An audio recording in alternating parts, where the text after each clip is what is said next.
All my dear student of class 10th, you are most welcome in Bhagwati Prasad Oja Intermediate College. My dear student, we have start the lesson, the Sermon of Banaras in English prose. Now, today, we will finish this lesson. प्यारे बच्चों, English pros में हम लोग Sarman of Banaras पढ़ रहे थे, जिसका 2 part पढ़ चुके हैं। आज तीसरा और अंतिम पार्ट हम लोग पढ़ेंगे। आप लोग गौर फरमाइएगा। देखिए बेटा, कीसा गौतमी की समझ में ये बात आ गई थी कि इस दुख की घाटी में एक मार्ग है जो लोगों को अमृत की ओर ले जाता है। वे लोग जो स्वार्थ से घिरे हुए हैं। देखिएगा, द बुद्धा सेट, गौतम बुद्ध ने कहा, the life of mortals, the life जीवन ऑफ मार्टल्स माने मरणशील प्राणियों का, इन दिस वर्ल्ड इस संसार में मरणशील प्राणियों का जीवन इज ट्रबल, दुख से भरा हुआ है, एंड ब्रीफ और संक्षिप्त है। अगर इस संसार के मरणशील प्राणियों के जीवन का अध्ययन किया जाए तो गौतम बुद्ध के अनुसार आप पाएंगे कि यह परेशानियों से भरा हुआ है, यह जीवन संक्षिप्त है, एंड कंबाइंड और मिला हुआ है विथ पेन, दर्द, और इस जीवन में दर्द मिला हुआ है। गजब का मिश्रण है ये जीवन। अरे भाई, परेशानियों से भरा हुआ, बड़ा संक्षिप्त है, कब ये नैया लुढ़क जाए नो वन नोस। और बेटा, पेन इसमें भरा हुआ है, ऐसा बुद्धा ने कहा।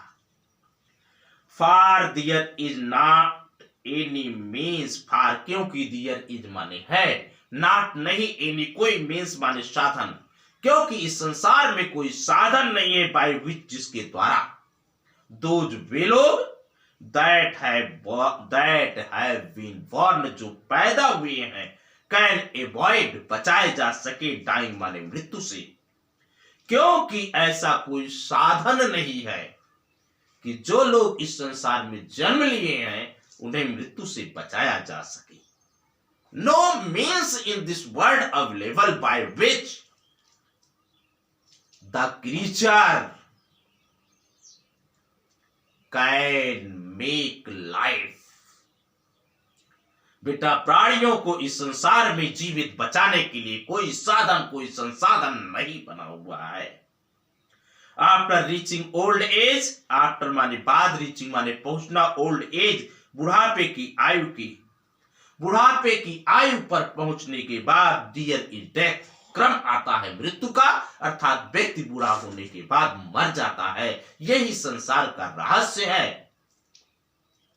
आप सच ए नेचर आज लिविंग बीइंग, सच माने ऐसा ही, नेचर माने स्वभाव या प्रकृति, आप आर है, लिविंग बीइंग माने सजीव का, यही तो सजीव का नेचर है। जो पैदा होगा वो बूढ़ा होगा और बूढ़ा होकर के मर जाएगा। फॉर सच, आप such a nature are living being, इसी प्रकार से सभी सजीव का नेचर है।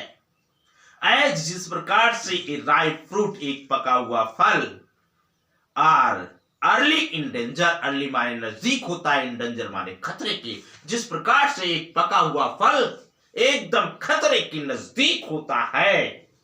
आप फॉलिंग माने गिरने के खतरे के नजदीक जब फल पक जाता है बेटा, कब टपक जाए कोई नहीं जानता।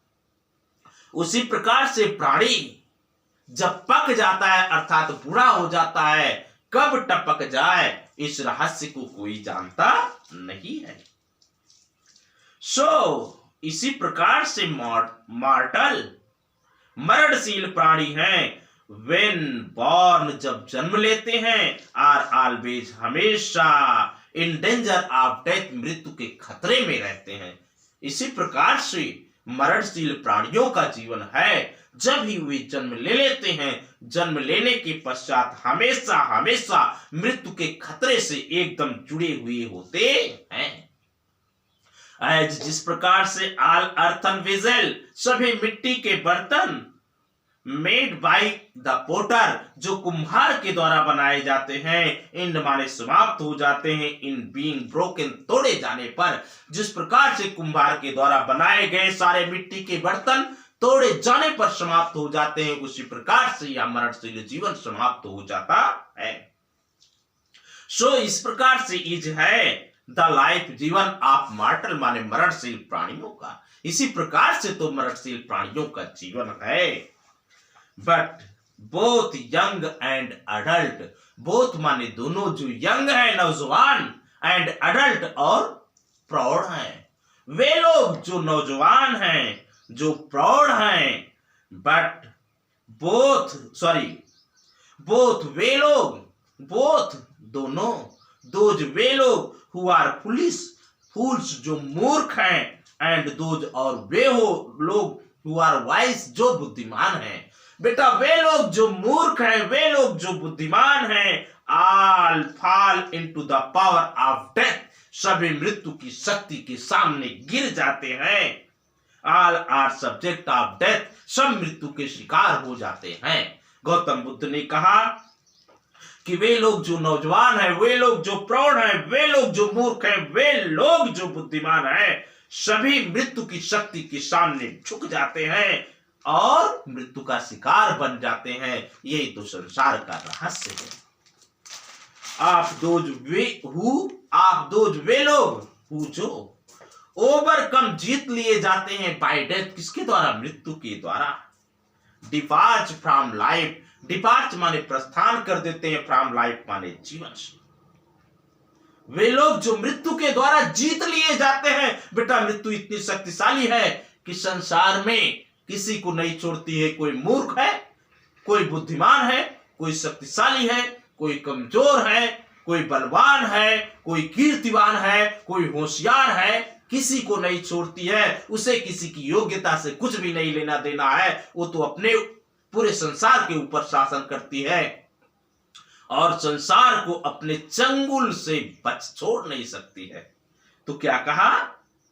ओवरकम बाय डेथ, वे लोग जो मृत्यु से जीत लिए जाते हैं। डिपार्च फ्रॉम लाइफ, जीवन से प्रस्थान कर देते हैं। A father can not save his son, एक पिता अपने बेटे को नहीं बचा सकता है। ना किंसमैन और ना ही नात रिश्तेदार, डियर रिलेटिव अपने रिश्तेदारों को बचा सकते हैं। बेटा ये संसार का रहस्य है। एक पिता अपने बेटे को नहीं बचा सकता है, कोई भी रिश्तेदार किसी रिश्तेदार को नहीं बचा सकता है। इतनी शक्तिशाली है मृत्यु, मृत्यु के हाथों से। मार्क ध्यान दीजिए, while relative are looking on, while माने जब, रिलेटिव माने नात रिश्तेदार, आर लुकिंग ऑन देखते रहते हैं, एंड लेमेंटिंग और विलाप करते रहते हैं, डीपली माने गहराई के साथ। जब मरे हुए व्यक्ति को सारे नात रिश्तेदार चाहने वाले लोग देखते हैं और देख करके विलाप करते हैं। वन बाय वन, एक एक करके, मॉर्टल माने मरणशील प्राणी, आर कैरीड आप ले जाए जाते हैं। एक एक करके इस संसार से जितने भी मरणशील प्राणी हैं वो सब ले जाए जाते हैं, कोई नहीं बच सकता। लाइक जैसे एन ऑक्स, कोई बैल, दैट जो इज लेड ले जाया जाए, टू द स्लेटर, स्लेटर माने होता है क्या कहते हैं, बधशाला। जैसे किसी बैल को किसी बूचड़ खाने में ले जाया जाए, उसी प्रकार से संसार के सारे प्राणियों को मृत्यु के द्वारा इस संसार से ले जाया जाता है।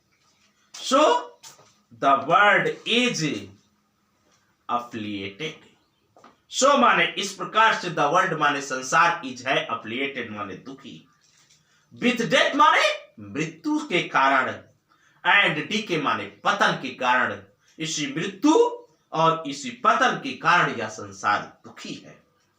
डियर फार, इसलिए द वाइस जो बुद्धिमान लोग हैं डू नॉट नहीं ग्राइव माने दुख करते हैं। यही कारण है कि बेटा जो संसार के लोग हैं जिन्हें बुद्धिमानों की श्रेणी में रखा जाता है वो दुख नहीं करते हैं, वो विलाप नहीं करते हैं, वे चिंता नहीं करते हैं। नोइंग माने जानते हुए, द टर्म माने पारी, ऑफ द वर्ल्ड माने संसार, संसार की प्रत्येक पारी को जानते हुए कि संसार की पारी का खेल कब कौन सा होगा, इस पारी को जानते हुए वे दुख नहीं करते हैं। Not from weeping nor from grieving will anyone obtain peace of mind। वाह, कितना अच्छा संदेश का।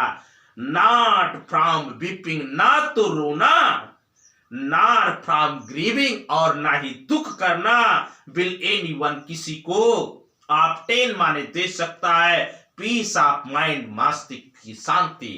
न तो बेटा रोने से और न ही दुख करने से किसी को मस्तिष्क की शांति नहीं मिलने वाली है। ना तो रोना दे सकता है और ना ही दुख दे सकता है।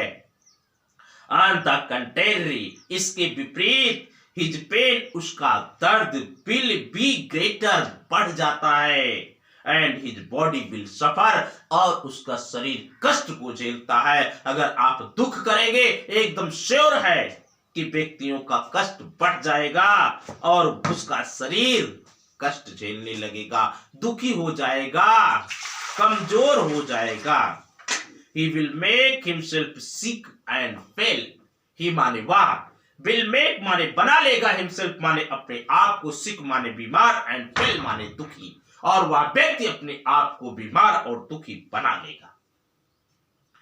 फिर भी the dead are not saved। चाहे कोई बीमार हो जाए, चाहे कोई दुखी हो जाए, चाहे कोई रोते रोते अपनी आंखें भर ले, लेकिन जो मरा है या मरने वाला है उसे बचाया नहीं जा सकता है। फिर भी द डेथ माने मरे हुए व्यक्तियों को, आर नॉट सेव नहीं बचाया जा सकता है, बाय हिज लैमेंटिंग उसके विलाप के द्वारा। फिर भी मरे हुए व्यक्तियों को विलाप के द्वारा नहीं बचाया जा सकता है।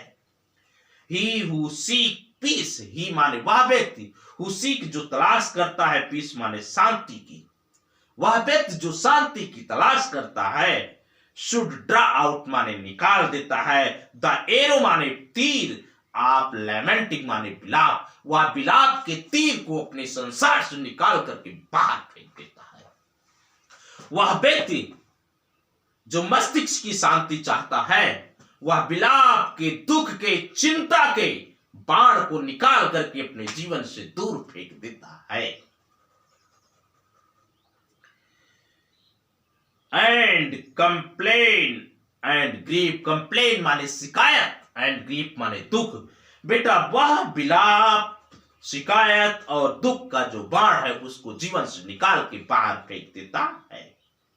ही वह व्यक्ति हु जो हैज ड्रॉन आउट, जिसको जो फेंक चुका है, द एरो माने तीर को, वह व्यक्ति जिसने इस दुख, शिकायत और विलाप के तीर को निकाल के बाहर फेंक चुका है। हैज बिकम कंपोज्ड, ही माने वह, हैज बिकम माने बन चुका है, कंपोज्ड माने कंपोज्ड, पूर्ण, विल ऑब्टेन माने प्राप्त करेगा, पीस ऑफ माइंड मस्तिष्क की शांति, वह पूर्ण बन चुका है और वह अपने मस्तिष्क की शांति को प्राप्त कर लेगा। ही वह व्यक्ति हु जो हैज ओवरकम जीत चुका है, आल सारो सभी दुख को, वह व्यक्ति जो सभी दुखों को जीत चुका है, सभी दुखों पर शासन कर चुका है, विल बिकम फ्री, वह मुक्त बनेगा, फ्रॉम सारो माने दुख से। बेटा वह दुख से मुक्त बन जाएगा। वह व्यक्ति जो सभी दुखों को जीत चुका है वह दुख से मुक्त बन जाएगा, एंड बी ब्लीस्ड और आशीर्वाद प्राप्त करेगा। क्या प्राप्त है? इसलिए बेटा संसार का दुख सत्य है और संसार के दुख को जीतना होगा, जीवन को जीना होगा। हमें विलाप, दुख और शिकायत नहीं करनी चाहिए। ये इसका रहस्य रहा। यही पर लेसन समाप्त होता है। कल हम मिलेंगे आपको लेकर के आपका अगला लेसन। कल तक के लिए बाय बाय। हंसते रहिए, मुस्कुराते रहिए, पढ़ते रहिए। Thank you for watching the video my dear student.